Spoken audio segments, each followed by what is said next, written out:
And then a light bulb went on above my head, as it does in cartoons when a character gets an idea or an answer to a question. Heck, my third child wasn't really mine. She was another man's biological daughter. I was on the phone with a genealogygurus.com representative, figuring out why my daughter's DNA test had not been processed after 10 weeks. I gave her the test as an extra Christmas gift and gave the representative the appropriate numbers so they could track it down. After about a 5-minute wait, he came back on the line and assured me that the test had been processed. Also, this was a confidentiality issue between the company and the person who actually took the test, and he could not provide me with any additional information. But if you processed it, why doesn't it show up on my DNA evidence? Excitedly, I asked. Sir, there are several reasons why your daughter may not show up on your DNA evidence, but I am not at liberty to discuss this particular test with you, he replied in a somewhat irritated tone. And that's when the light bulb went off. Obviously, the number one reason she doesn't show up in my matches is because she doesn't fit. I ended the call in a daze. I remember hitting the red end call button, and then I started crying. I woke up a few minutes later, curled up on the couch in the family room. I still had 15 minutes left before my lunch break, so I called my daughter, who was probably on her lunch break too, since she worked in the same time zone as me. I know she usually eats lunch curled up with a book at her desk, so I wasn't worried about disturbing her. She picked up the phone on the first ring. "Hi, Daddy, how are you?" she said somewhat warily. "Pumpkin, you know I love you and trust you completely, but I know what's going on with the DNA test," I bluffed. "I called genealogy teachers and was told it was processed about 2 weeks ago." There was the sound of air being sucked in from her side and then silence for at least 10 seconds. "I know, Dad, we need to talk, but I can't do it here and now. Call me tonight and don't be in the room with Mom when you call." I was a blur as I drove back to the office, and I have to admit that I didn't provide my boss with a productive afternoon at the engineering firm where I worked. There were so many things swirling around in my head, so many questions. And the thought that my little girl was not my little girl. Being analytical by nature, I knew I had to prioritize and then tackle problems one at a time. I was VP of engineering at Sycophus Electronics for a reason, and at this point, I knew that the best thing for me to do was to treat my personal problems as project problems and address them in an orderly fashion. The old man, Dwayne Sycophus, taught me that himself when he hired me straight out of Purdue University to work for his then fledgling company. With Dwayne at the helm and me never far from his right hand, Sycophus grew into an industry leader, and we both made significant profits. I made great money, had great benefits, and worked with wonderful, witty people. And when I came home in the evening, there was a beautiful, sexy wife and 3 wonderful children waiting for me. Eventually, the kids grew up, left home, got married, and had children of their own. It was a little lonely in the house at first, but we found lots of things to do, and I think the loneliness revitalized us as a couple again. But as I thought back over the last month of my life, I noticed a few small incidents, including Marissa's phone call to my wife about 2 weeks ago. On Tuesday night, we were both sitting in the family room watching TV when Tracy's phone rang. She looked at it and said it was Marissa and then answered it. The conversation went on for about 5 minutes. Tracy answered with almost only yes and no, and I could see tears welling up in the corners of her eyes. When she hung up, I asked if everything was okay, and she said Marissa's cat had some health problems. "No big deal," she said, though I noticed she was a little nervous around me. I thought it was a little strange that she was taking Marissa's cat's health so personally. That must have been when Marissa found out about it. Tracy didn't know I sent Marissa the test. I didn't think it was noteworthy. Marissa was the only one of the 3 kids who had any interest in genealogy, so I bought a kit online and sent it to her. I've been researching my family roots for years on end, and I really liked the DNA test part. I thought Marissa would take the test with gusto. Obviously, I was wrong. When I got home, I tried my best not to act any differently with Tracy, even though I was seething inside. "Work on one problem at a time, I repeated to myself. I met Tracy at Purdue my sophomore year. We didn't meet until my senior year, but we've been inseparable ever since, or so it seemed to me. We married a year after graduating from college 31 years ago, and to this day I would tell anyone that it was the best decision of my life. She is still beautiful in her 54 years, and despite having 3 children, she exercises regularly and has the body of a woman in her 30s. She's fun and funny, and until today, I looked forward to spending the rest of my life with her. Around 8, I told Tracy that I needed to call the old man about a project we were working on and left the room. I actually took my jacket and went outside to the porch swing so I could talk without fear of Tracy hearing, and then I called Marissa. Marissa answered on the first ring, and her voice was completely distraught. "I'm sorry, Dad. I know I should have told you sooner, but Mom asked that I not say anything until she had a chance to talk to you," she whispered, before I could say hello. "I'm not mad at you." "Calm down," I said as soothingly as I could. "I'm not accusing you of anything. You're just as much a victim as I am." I could hear her breathing heavily on the phone. I knew it was killing her. "Reese, I want you to know that this doesn't change anything between us. I'm still your father, and you're still my pumpkin. I've always given you kids all my love, and after all this time, I'm not going to stop now, unless you want me to stop." At this point, she fell apart and sobbed almost incoherently into the tube. "I love you, Daddy. I don't need anyone but you. This is my pumpkin. Look, I don't want to put you on the spot, but you're my best source of DNA information. We won't discuss other things so you don't get caught up in the middle of things, but I need to know if you've had a DNA match." "Yes, Daddy, that's right," she sighed. "Amanda Anderson turned out to be my half-sister." "Mandy? Uncle George and Aunt Ginny's Mandy? Oh, holy shit!" "I'm sorry, Daddy," she said quietly. "It's not your fault, Pumpkin. You don't need to apologize to me, ever," I said as calmly as I could. That meant that George Anderson, Uncle George to my kids, appeals court judge George Anderson to the rest of the world, was Marissa's biological father. Damn! This meant that my wife slept with her boss when he was an attorney at the law firm of Gui Howe and Associates. That meant at least 25 years ago, considering Marissa was 24 years old. Tracy had been his administrator at the time. He'd left the firm to become a state judge a few years later, moving to the state capital before his career really took off. For her part, Tracy did not pursue a relationship with George, preferring to stay at Gui Howe and eventually taking the position of office manager. But in the few years that George and Tracy worked together, he and his wife Ginny became such good friends that our children still call them uncle and auntie, and their children call me and Tracy the same. And a few times when I was away on a business trip, Tracy and the kids would visit George and Ginny for a few days at their lake house. Oh crap! The kids even talked a few times about Aunt Ginny taking them here and there. Neither Uncle George nor Mom went with them, and I never even gave it a second thought. Damn it! I must have been distracted at that moment because I heard Marissa call out to me, "Daddy? Daddy?" "I'm sorry, Pumpkin." I got lost in my thoughts. "Thanks for your help, babe. Say hi to Drew." "Wait a minute, Dad. What are you going to do?" It was a legitimate question, but I didn't have a good answer, so I just told her the truth. "I'm not sure, kid." "Well, don't do anything incredibly stupid, Dad. A little foolishness is okay, but don't get arrested or anything." I hadn't thought about shooting Tracy until that moment, but I had promised Marissa that I wouldn't be arrested, so I guess that ruled out the possibility of shooting. I don't break promises to my kids ever. Calming Marissa down about our relationship was my #1 task, and finding out who Tracy's partner in crime was my second task.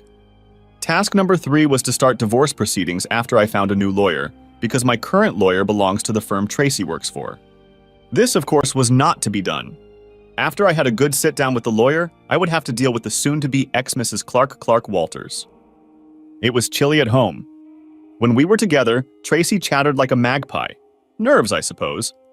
She seemed to try her hardest to make me happy, figuring it would lessen the repercussions when I found out. I don't know. But there was definitely distance between us, and she wasn't about to break the ice. About a week later, I met with one attorney, and when he found out that my wife worked as an office manager at Gui Howe, he got a very nervous look on his face. So I moved on to the next attorney on my list, a 20-something woman who just smiled when I mentioned that Tracy was the office manager at Gui Howe. This was who I was looking for, someone who wouldn't be intimidated when one of the big Gui attorneys acted as my wife's representative. I laid out what little I knew about the cheating scenario, starting, of course, with learning that my youngest child was not biologically mine, and finding out that she was Judge Anderson's child. "Court of Appeals Judge Anderson?" my attorney, one Marie Robinette, asked. "Same thing," I replied, watching her face to see if I needed to find another lawyer. "It must be good," she said in response, and we started discussing financials. Since we both had good jobs, pensions, and benefits, Marie suggested that we split the joint property in half, keep our pensions, and sell the house. This would leave us both well off, although I would be in a slightly better position because I would have more income and a better pension. Unless you really want to crush her over infidelity, a child, or a general lack of respect, she quickly added, taking a moment to indicate that she might jump up on the conference table to try and right the wrongs done to me. We'll have our payback, of that I'm sure, but I don't want to hurt her financially, I replied. What about the judge? Are we going to prosecute him for anything? Because if so, it's going to be much more difficult and will increase your score considerably. The judge is my problem and I'll deal with it as I see fit, I snapped back, perhaps too harshly. Got it, she replied. If she doesn't fight, it could be 6 months, Marie remarked. If she does fight, however, we could be talking more than a year. I don't have any dates set up yet, so take your time and do it right, I told her. The third task was behind us. Now it was time for the fourth, the showdown. I waited another week just to see if Tracy's head would explode in that time.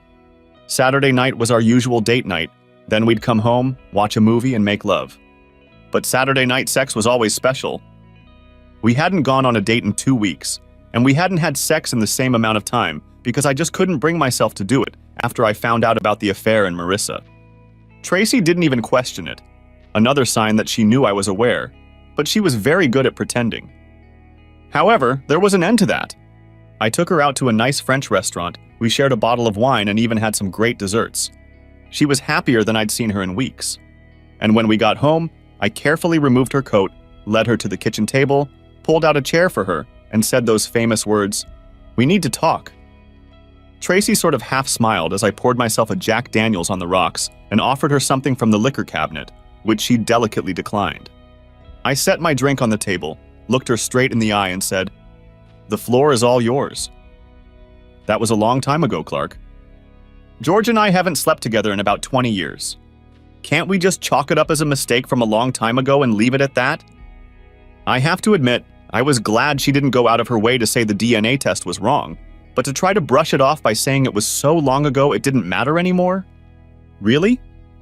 So the last time you had sex together was about 20 years ago. When did you start having sex? How often? And why did you eventually stop? I need all of that. But first of all, I need to know if baby number 1 and baby number 2 are also his. No, Clark. Barry and Katie are yours. I didn't even sleep with George until about a year after Katie was born.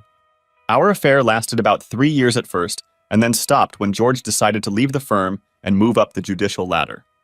He waited about a year after we broke up to take his first judicial position because he wanted to make sure the background check would show he was clean. And after that, we only made love a few times at the lake house when Ginny innocently took all the kids out for an afternoon of fun. Ginny didn't know anything at the time either, but George eventually told her, and later the three of us had a peace meeting where both George and I promised her that there would be no more sex.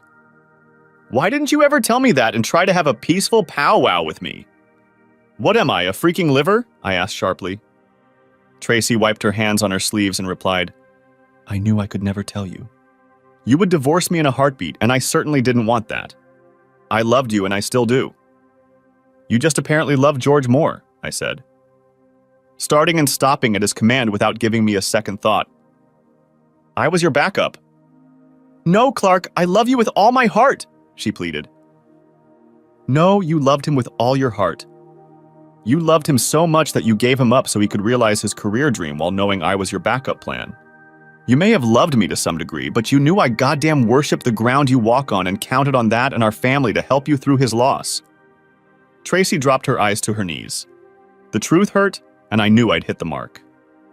What about Marissa? Obviously, he was doing bare hands with you, and you should have known where that could lead, and did. I just figured that since you both had brown hair, brown eyes, and fair skin, no one would ever guess whose baby it was. And I knew you'd have no reason to think she wasn't yours, so when she turned out to look like me anyway, I didn't have to worry about it until you sent her that damn DNA test. Honestly, I didn't know anything before that. So it's my fault? I asked incredulously. No. George and I discussed the possibility, but I told him he needn't worry since you two look alike. For all I know, he didn't know either, but I'm sure Mandy has already brought him up to speed. I haven't heard from him in at least a couple years, not since they were at Marissa and Drew's wedding 2 years ago. No matter who knows what, Marissa is still mine, and that's what I told her. I'm on the birth certificate. I raised her, I love her, she's mine. George better not think about it, and if he calls, you better tell him that. And, by the way, I'm going to have the other 2 children DNA tested as soon as possible. I need to know that for my own peace of mind. Clark! Hissed Tracy. I told you they were yours. And you expect me to trust you? Why? I snapped back. Like everything else, Tracy was completely stunned by my newfound distrust. What the hell did she expect? But I know she was also greatly disturbed that I would tell the other 2 kids about her infidelity. No one wants to look like a slut in front of their own children. So how often have you 2 been doing this and where? Finish the story, at least for me, I quipped. We didn't plan it, Clark. It just happened that way. We spent so much time together working, and then we became friends and it grew into something more. He was kind, considerate, witty, funny, passionate. You know the man. And we connected on a deeper level. But because we had spouses we both loved, we kept things to a minimum and moved our meeting places, usually out of town. No, we never met here or at his house. That would have been wrong on several levels. But that didn't stop the 2 of you from shagging a few times at the lake house after the affair supposedly ended while Ginny was out with the kids, I pondered aloud. No, we haven't, she practically whispered to me. But I swear to you, we haven't had intimacy since. And Ginny knows about all of this and has forgiven you both? I asked, shaking my head in bewilderment. Yes, I told you. I don't think I can, I whispered, and there was undisguised excitement in my voice. We know what we did was wrong, Clark, but it's been over for 20 years and you never suffered through it while it was all happening. So can't we just go back to where we were a few weeks ago? You were my loving husband. I was your loving wife. Nothing has to change. But things have already changed, Tracy, I said. I've spent the better part of 3 weeks wondering what I did wrong that you fell in love with another man, and wondering if I could ever fully trust you again, let alone trust you enough to stay married to you.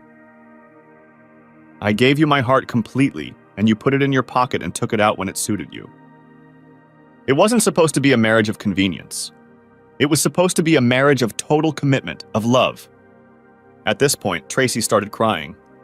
I hate it when she does that, and I usually try to calm her down, but this time was different. I went into the family room and turned on the TV, leaving her at the kitchen table. We slept in the same bed that night, but for the first time in a while, we didn't snuggle against each other. I moved as far away from her as I could on the double bed, and didn't let her slide into me when she climbed in. Her face reflected shock and pain. But I didn't care. Tracy made us a nice breakfast Sunday morning, and while we were eating, I brought up the subject of divorce. The affair was over 20 years ago. You didn't even know about it, for God's sake. It's over, now let's just move on, she practically yelled at me. A mistake remains a mistake no matter how long ago it was, I shouted back at her. You deceived me, you lied to me, you cheated on me and violated my trust. These are not temporary problems. I got up from the table, leaving half my plate of food behind, and went outside to mow the lawn. That was the last conversation I had with Tracy until Wednesday afternoon, when she informed me that Ginny Anderson would be joining us next weekend. Needless to say, I wasn't thrilled, but Jeannie was an old, dear friend and had endured the same cheating that I had, so I figured I should have a chat with her. Ginny showed up Friday night at 6 o'clock, having traveled 2 hours from her house. She hadn't brought George with her.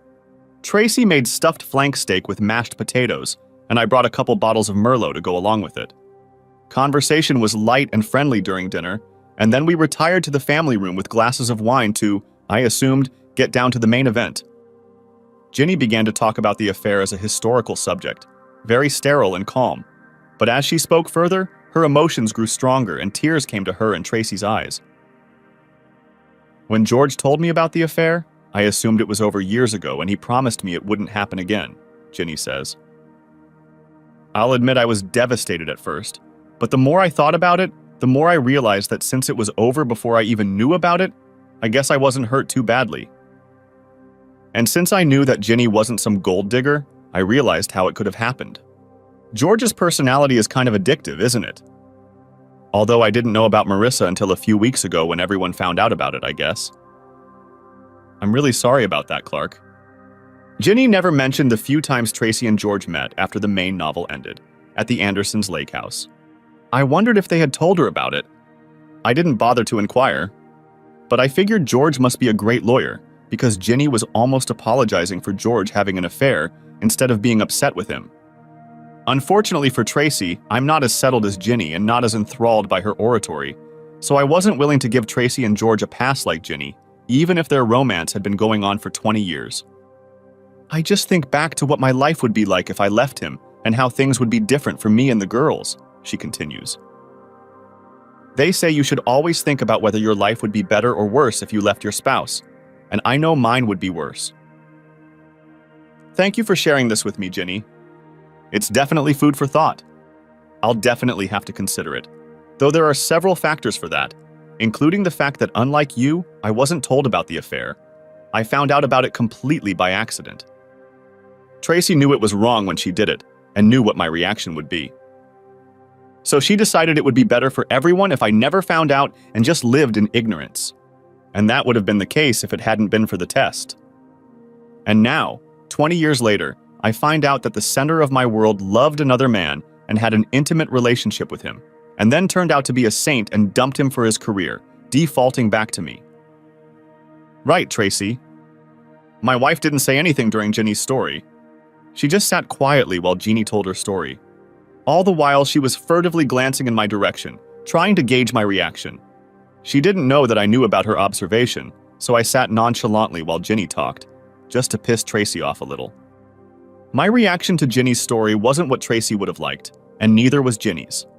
They looked at each other with pain in their eyes. I shook my head, went into the kitchen, poured myself another glass of wine, returned to the family room, and turned on the big screen, signaling to both of them that the conversation was over for the day. The women took the hint and moved into the living room where I could hear their quiet conversation. When whatever I was watching was finished, I turned off the TV, poked my head into the living room, said goodnight, and headed up the stairs to our bedroom. Ginny cornered me in the family room on Saturday and said we needed to talk. I had no idea where Tracy was, but agreed, and we retreated to the formal living room and sat in 2 chairs in the corner. Clark, I understand your pain, I really do, but not forgiving Tracy and divorcing her would be a terrible mistake for both of you, Ginny began. You love her and she loves you. That should be all that matters. The rest is history, and for the two of you to spend the rest of your lives apart because of something that happened 20 years ago would be horrible. If I can forgive George, surely you can forgive Tracy too. Honestly, I don't know if I can, Ginny. Like I said yesterday, I wasn't told about the affair, but you were. I wasn't told because she knew it was wrong and I wouldn't have forgiven her then. Why should I forgive her now? She cheated on me for 20 years. She had an affair for a few years and she cheated on me for another 20 years. How can I forgive her? How can I trust her again? I shook my head, stood up and left the room, passing Tracy in the hallway. She was well aware of what I'd just discussed with Ginny, and she could see from the look on my face that I wouldn't budge an inch. Dinner on Saturday night was very quiet. The women tried to make small talk. I wasn't interested. I didn't say 3 words during the entire dinner. After a quick thank you, I grabbed my jacket and headed out, telling the couple I'd be at Malone's, my favorite place to have a quiet drink. When I arrived at Malone's, Ronnie, the woman who owned the bar, was chatting with other customers in the far corner. Instead of taking a seat at the bar, as I usually do when I walk into a restaurant, I sat at a table by myself, feeling miserable and, by all accounts, looking even worse. Marnie, the bartender, came over with my usual Crown Black on the rocks and made the remark that I looked like my dog had just died. Sort of, but nothing as important as my dog. Just my marriage, I giggled unconvincingly. Marnie walked over to Ronnie and whispered something in her ear. Ronnie moved away from the customers to the far end and came over to me, sitting across from me at the table. Okay, Superman, spill it, she said. Ronnie was about my age, a largish woman of Irish descent with freckles and red hair that she wore like a badge. She didn't put up with crap from anyone, but in case someone did get rude to her, her husband Moose cooked meals in the back room. Moose was 6'3" and weighed 280 and was a former Marine sergeant. The Malone's was not a rough place, But things got out of hand at the bar sometimes, but I only saw it once. The offending man had sassed Ronnie, and when she sassed him back, he didn't have the sense to shut his mouth.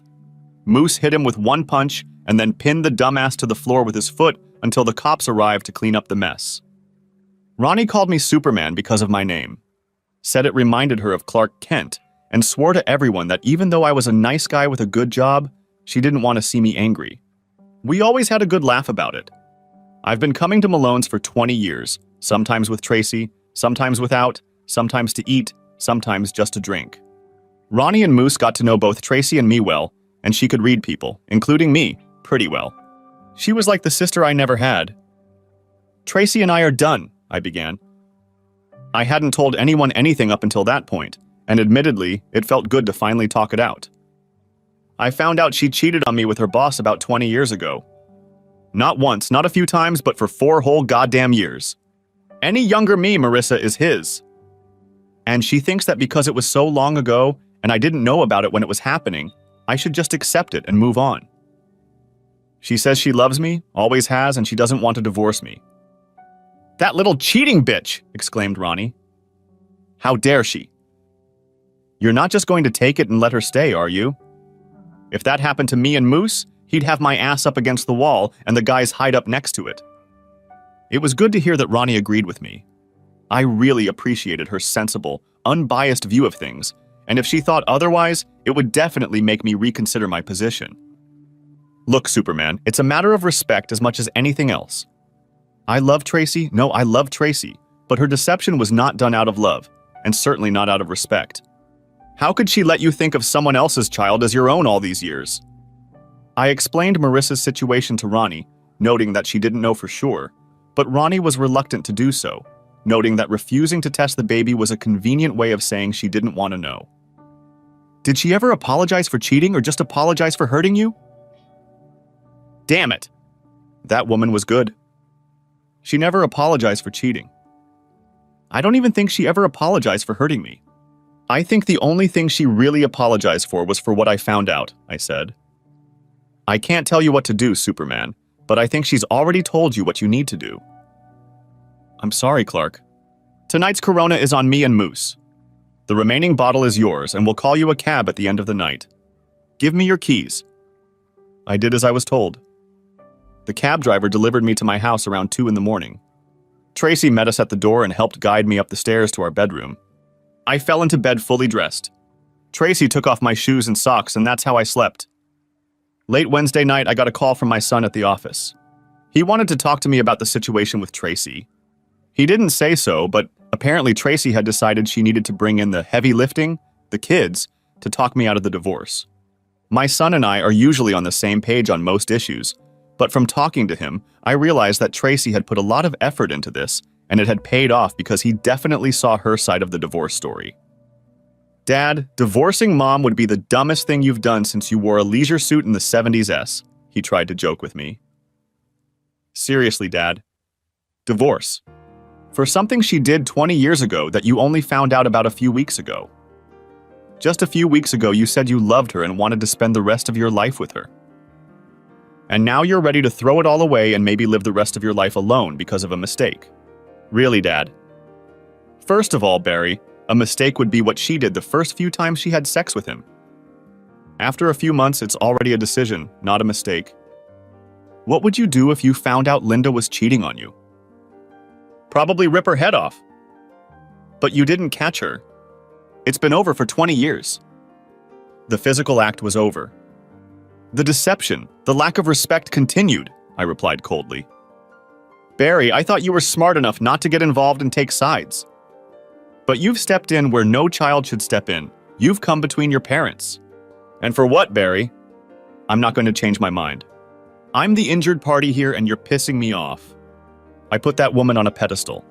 I idolized her and she knew it. She was never going to tell me that. And if it hadn't been for the accident, I would have gone to my grave worshiping her. And she just used me as a second choice when the man she loved the most didn't want to marry her. Do I feel used, Sonny? I sure do. Dad, aren't you being overdramatic? I think he was still talking when I hung up. When I walked in the door around 6 in the evening, Tracy was already preparing a delicious meal.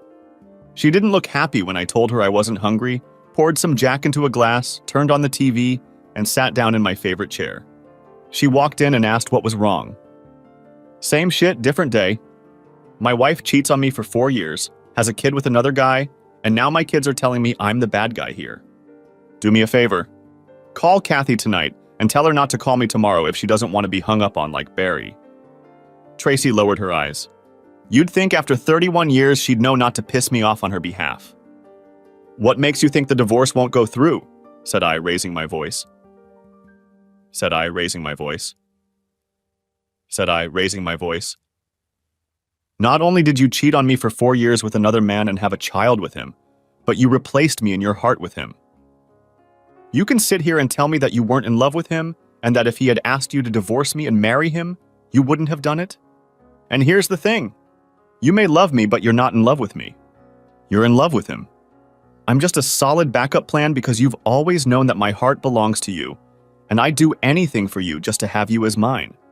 You cheated on me, you lied to me, you disrespected me, and now you have the nerve to try to turn our children against me. That was the last straw, Trace. But no, I won't be cruel to you, and especially not to Ginny, and I won't ruin George's wonderful career as a clean-cut judge. I'll file a statement of irreconcilable differences, and we can each keep our retirement accounts and split the house and everything else in half. The tears rolled down Tracy's cheeks fast and furious, and as she rose from her chair, I threw another thing at her. You never told me you regretted cheating. Probably because you don't regret it, which is at least honest. The only thing you regret is what I found out, isn't it? I spent the rest of the night cuddled up with a bottle of Jack. The next day, I called my attorney and told her she needed to get the divorce papers ready as soon as possible. She said I could review them the following Tuesday. She would have them ready on Wednesday, and Tracy could be served on Thursday. I told her to bring her server to my house Friday night. I wanted to be there when she was served. I then called Judge George Anderson's office and told his receptionist that I needed him to call me back on an important matter.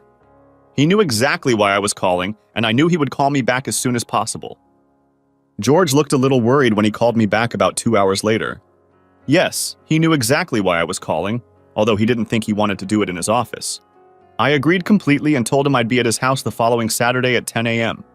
He didn't know that Tracy wouldn't be serviced the night before, although I'm sure by the time I made the 2-hour drive to his luxurious home, he would already know that. Over dinner at Malone's on Saturday night, Tracy confided that Ginny had called her and told her about my meeting with George the following Saturday. She wanted to know if I wanted to accompany her on the trip. This isn't small talk, Tracy, I said. George and I have something to discuss, and you don't have to be present for it. You should remember that he's an appellate court judge with an excellent reputation who might even be shortlisted for a Supreme Court judgeship. If you do any machista stuff with him, you could get arrested, and besides, you promised me you wouldn't do anything to hurt his career. That's right, you'll prefer him to me again. But don't worry, I intend to keep my promise. I won't do anything that might get him dropped from the short list of potential Supreme Court justices. God forbid. The show must go on. After telling the old man in the office what was going on in my life, I took a couple personal hours and met with my attorney to go over the divorce papers. I gave her the okay. As I was about to leave, she asked if I had any plans for Judge George. Why would you worry about that? I asked, winking at her. Because I'm still handling some criminal cases, and I thought you might need a good lawyer. You engineers don't seem to get too emotional about a lot of things, but I know you're pretty tight-lipped, and your methodical approach to things scares me. She handed me her business card and I walked out of the office. For the next 3 days, time flew by quickly. We had a big project going on in the office, and it allowed me to focus on something other than my life. The old man even told me he was amazed at how focused I was, despite all the turmoil in my life. I told him I was glad that at least something was going right. But on Friday night before I left, I told him about Tracy being sued and me facing George, and warned him that if things went wrong, I could be in jail on Monday. He assured me he'd have my back, and my bail money. We parted on a handshake. I came home to yet another wonderful smelling meal that Tracy was cooking. Lately, she had been going out of her way to try to get me to pay attention to her many skills. She really was a wonderful cook. I almost felt guilty because I knew what was coming after dinner. We ate mostly in silence, as we had for the past few weeks, though I didn't fail to tell her how wonderful the meal was. After all, I'm not an ungrateful bastard. Then I helped her put the dishes away,